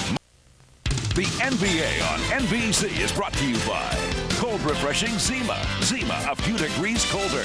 By Honda, a winning lineup of cars, sport utility vehicles, and minivans. By Sony PlayStation. Live in your world, play in ours. And by Nike.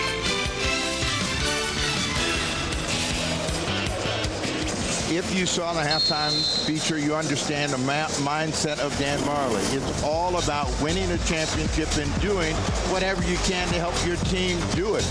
Once a really dangerous perimeter player, now focusing more on defense, Dan Marley can still defend, come up with some big plays, and make big shots.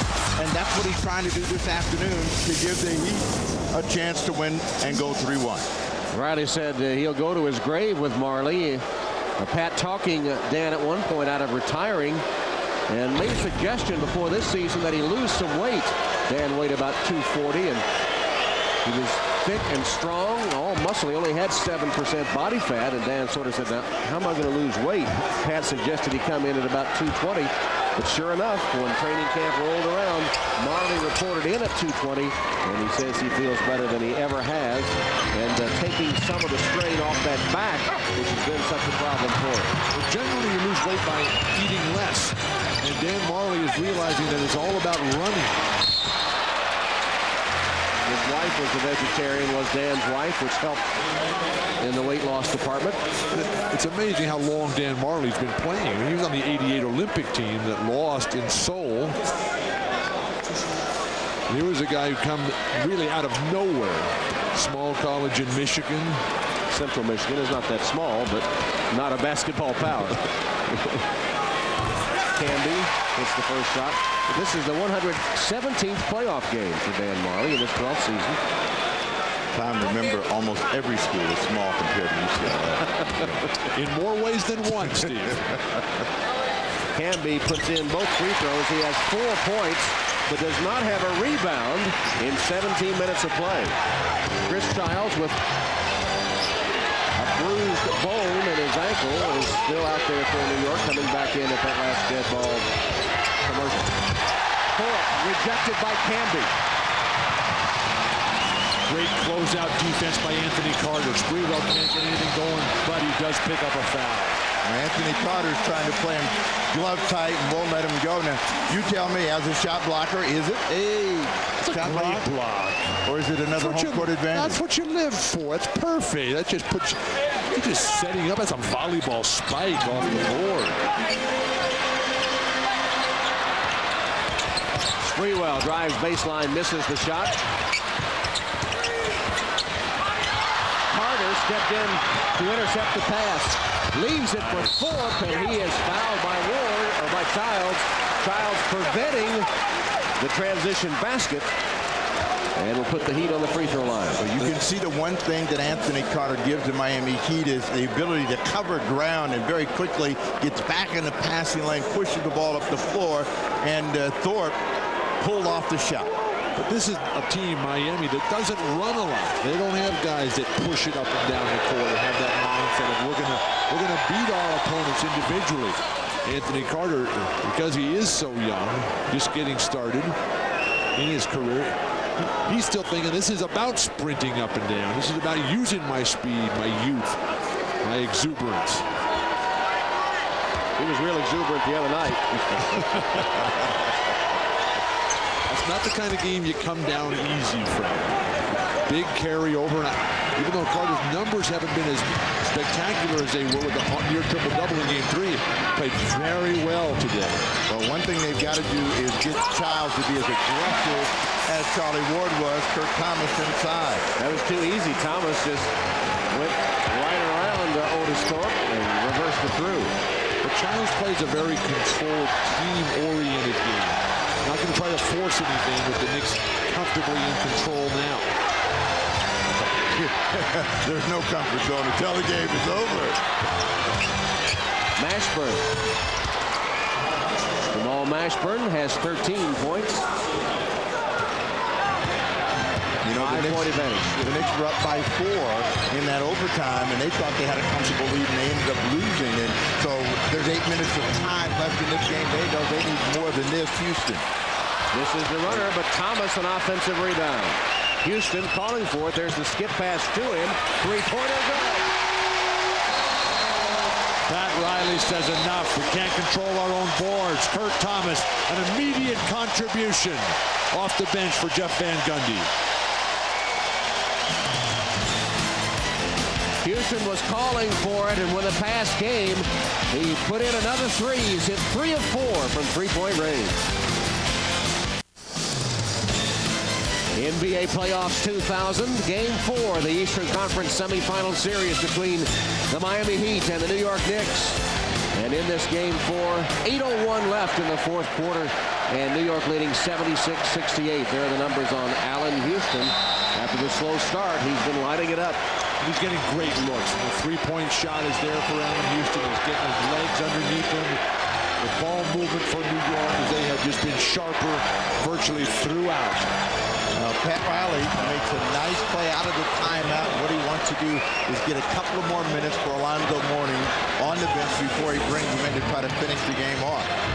And if the Knicks don't keep this lead and Alonzo Mourning on the bench for what seems like an eternity, Jeff Van Gundy's going to tear his hair out. Wouldn't take much.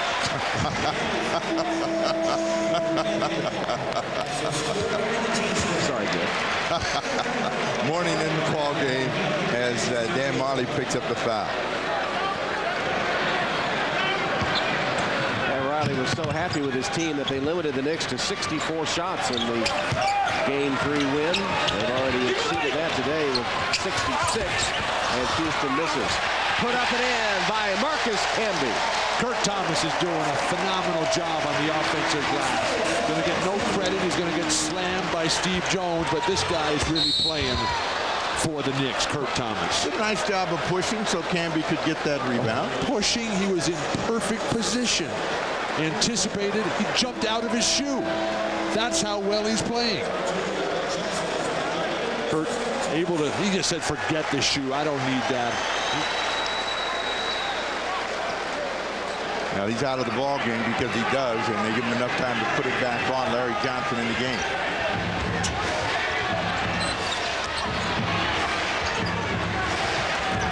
Mashburn off the screen. Sprewell trailing him, but caught up. Mourning Well, Alonzo comes off the bench with fresh legs and hits his 18th point of the game. Well, they're two good friends, Alonzo Mourning and Larry Johnson, going at it in the low post. Johnson unable to match the size and strength, and an offensive foul here away from the ball on Chris Childs. Well, this is a tough call against Chris Childs because he is trying to avoid Carter all the way. He's got his hands up in the air, and you can see, you go up top and watch, he's trying to get away, and he's getting popped. Fourth foul. It's the fourth foul on Chris Childs. Just like in Game 3 Friday night, Pat Riley coming with Anthony Carter for most of the second half. The lead is only 6 for New York. Mourning calling for it. Thomas trying to front him. Shot clock at 5. Mashburn to Marley for 3. Tapped a couple of times, and Mourning hauls it down. That's the rebound. They had to have two Knicks come together, and Mourning ended up getting the ball away from him. Mismatch, Mourning. Mourning's got Chris Childs on, and they can't get him the ball.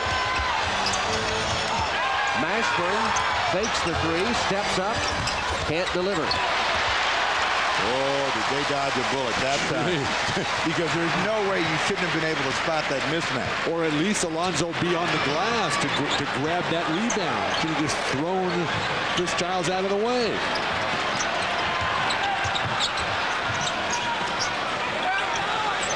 Seven on the clock. Sprewell. Thomas put it in. Kurt Thomas, who used to be a star. One of the couple players in the history of college basketball to lead the nation in scoring and rebounding in the same year. Now he's a role player, but he's one of those guys that just constantly keeps moving.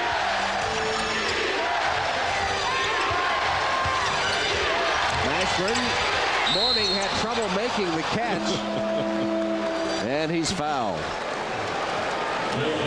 Alonzo will go back to the hotel and think about this game. Why couldn't I get my brain and my hands working in the same universe? Too much dunking in college. Couldn't agree more, Steve. 5:13 on the clock. You know, we never did get an answer to that question. A double-double today for Alonzo, but he does not have a blocked shot. Averaging 3 blocks a game in the playoffs. And he misses the free throw. Second half has been a nightmare for Alonzo. Coming up next, it's been a nightmare series for the Utah Jazz. They'll try to break through against Portland in Game 2 of our tripleheader. And in the nightcap, it's the Lakers in action against the Phoenix Suns. Our NBA playoff tripleheader. We're just in Game 1. Blazers are really playing some ball right now. It has come together. They're healthy. They're hungry. They're confident. Rasheed Wallace has showed one game at least of calming down. You know, in all the years the Jazz have been in the playoffs, they've never been swept, so they're at the bad end of a number right now. Sprewell. Riley, timeout again. Sprewell's first points of the second half, but he does have 16 in the game, and he just got his first rebound a couple of moments ago. Here's his latest and his first bucket of the second half.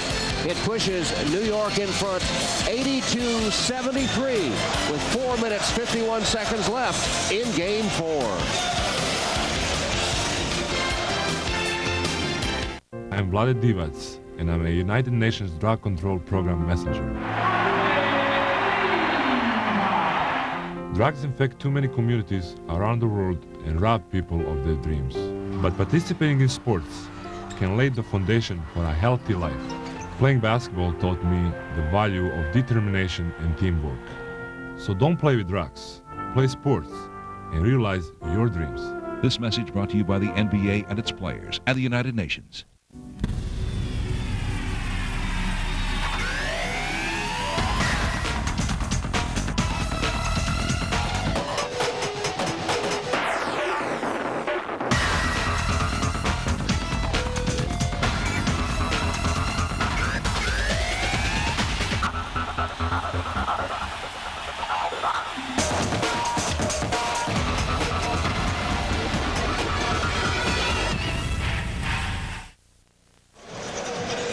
Pat Riley down to 2 full timeouts remaining with 4:51 on the clock. Riley, of course, known as one of the most intense coaches in the game, but we asked him, though, if he still took the setbacks as hard as he used to. I'm 55, so I don't anymore. You're supposed to let go when you get older, and so I do. I've let go of a lot of things. I had a hard time letting go when I was in my mid-30s, and even in my 40s, I had a hard time letting go of things. But at 55, you know, I hope there's a window of 20 left. 25, you know, God, you know, I start adding them up, you know, and I'm not going to let anything affect my last good 25 or 30. My wife wants 50, but I said, you know what, honey, you don't want to see me at 50 more. Pat Riley mellowing a bit, at least at age 55. As you get older, you get more patient, you get more tolerant, you accept things. You might have to let this one go, but when you watch him on the sideline, you would never think that he's any of those things. Wow, Carter just chasing a miss, almost kicked it back in. Pretty well. Houston for 3. Hamby saved it right to Carter. I love the way, nice running of the floor here by P.J. Brown. And a blocking foul called on Chris Childs. This place was just about to erupt on that Houston 3 if it went in, and that's what turned the Miami Heat loose. Oh. Chris Giles, he'll put his body out there. This is a guy who's played throughout his career with tons of little nagging injuries, rarely misses a game, always hits big clutch shots for New York, has tremendous confidence in his own game, as does Van Gundy. Bill, you were in Philadelphia yesterday. You hear these fans stamping on the floor. That's what they were doing in Philly. Is it quite as loud here as it was there? It was louder, much louder in Philadelphia yesterday. This is one of the quieter days for the New York crowd, for as important as this game is. But with the Knicks in comfortable control here with 7, possibly an insurmountable lead. Nice play. And one for Charlie Ward. Ward comes in, they get ball movement, player movement, they get a score, and the crowd reacts. But they're attacking through Kurt Thomas. Kurt is passing, he's scoring, he's working on the offensive glass, and he's occupying Alonzo Mourning. Hard to imagine Alonzo having less impact on a game than he's had today. Ward misses the free throw, but a pattern is developing. Ward has a good game. New York wins. At least they're in front right now.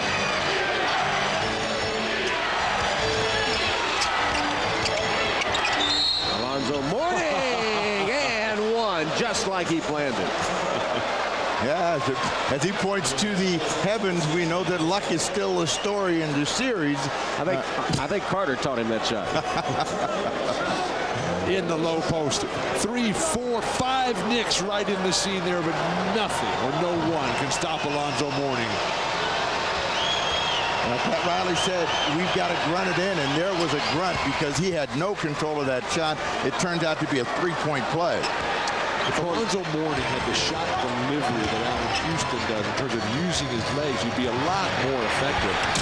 Hamby, wild scramble to the basket, but Marley saves it in under the opponent's goal. Cardinals sin.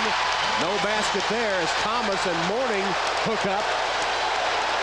The foul had already occurred on P.J. Brown.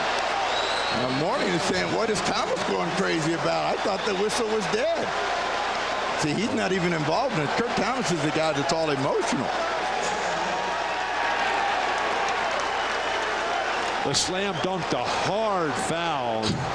Mourning just throws Kurt Thomas off, and Jack Neese right in between those two. And the reason for that is Mourning already knew it was a dead play. I'll take a good shot at you here to come in here and dunk on me. Now the two combatants have a few little sly words to each other. Thomas turned sideways at the free throw line, now straightening out. And Canby misses misses two, and then called for a loose ball foul as he wades in there, knocking bodies like pinballs. So that was a pretty disastrous turn of events for the Knicks. Well, they had a slam dunk with a possible three-point play that was called off as the foul was committed earlier. Well, worse yet, they're walking to the other end of the floor. Mourning coming back to the free throw line, and suddenly you could get 5 straight points scored, and what was an insurmountable lead, it could be a 4-point ball game with 3:39 to play. I just can't believe that Tom called that an insurmountable lead. 22 points and 11 boards, the double-double for Alonzo Mourning.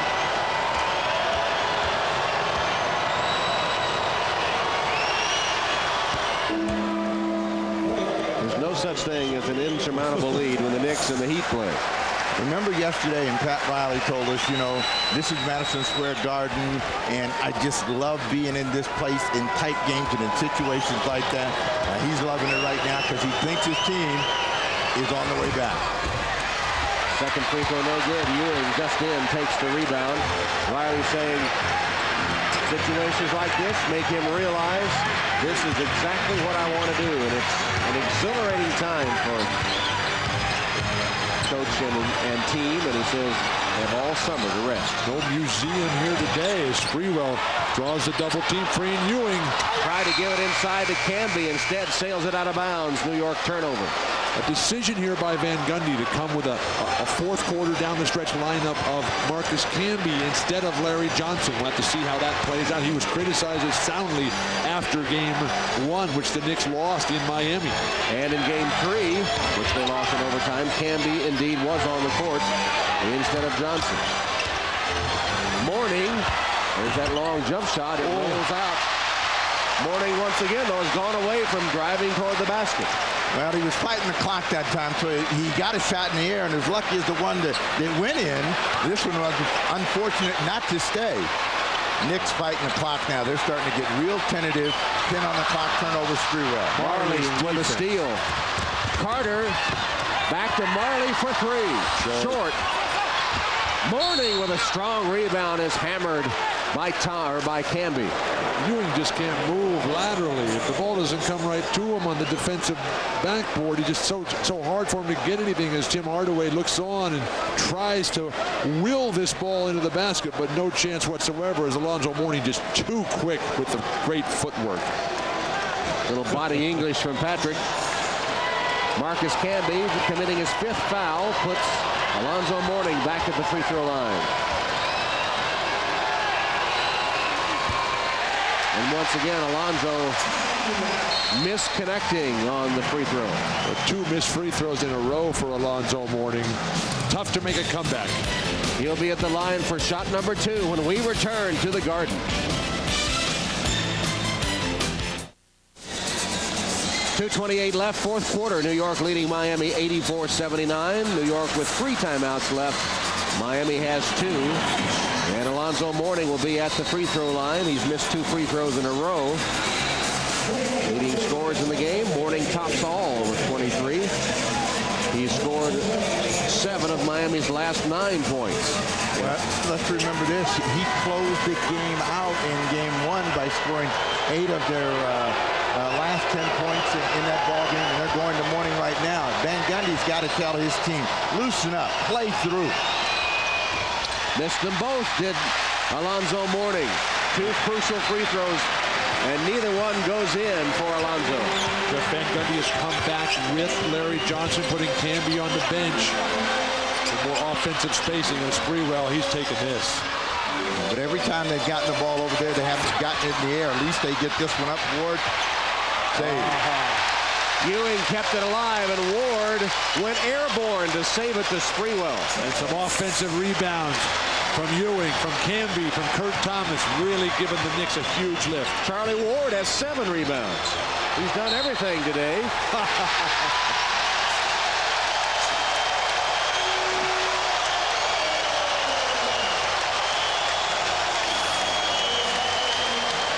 Gracefully down the lane.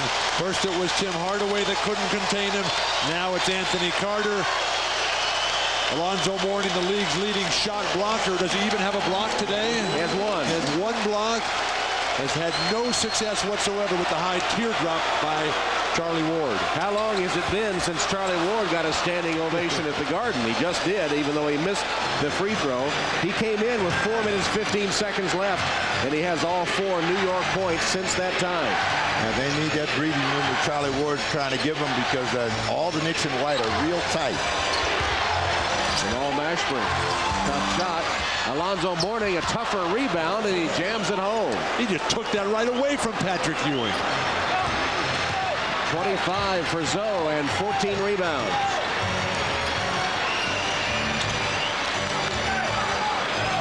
Both Riley and Van Gundy saying the most desperate team always wins in this series.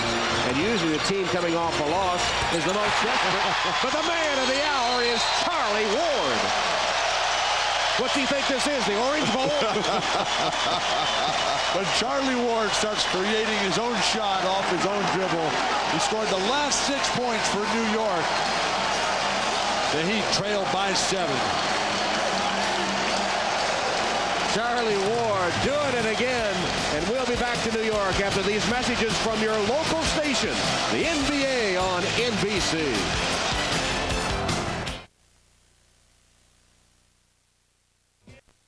Threes. Charlie Ward again.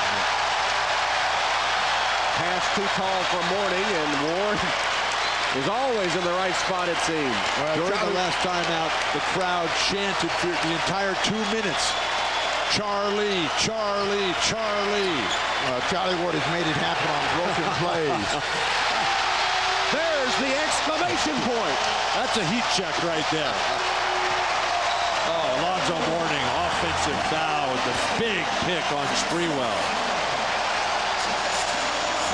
That was frustration by Mourning. They had no shot, and they left Charlie Ward wide open. Ward has been the money player down the stretch and punches that 3 in. Well, here was a guy, Charlie Ward, who had off-season knee surgery. You can see that he doesn't run nearly as fluidly as he used to, have trouble straightening out that leg. Had a broken finger during the course of the season. They're still chanting Charlie. He scored their last 9 points. It may be his finest game as a New York Knick. Alonzo Mourning, but too little too late. He has 27 in the game.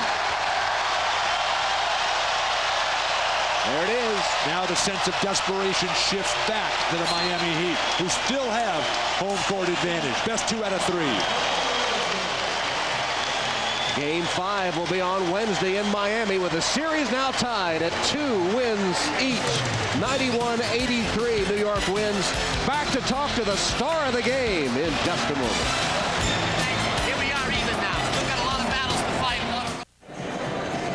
Welcome back to Madison Square Garden. I'm Jim Gray. The Knicks have now tied up this series at 2.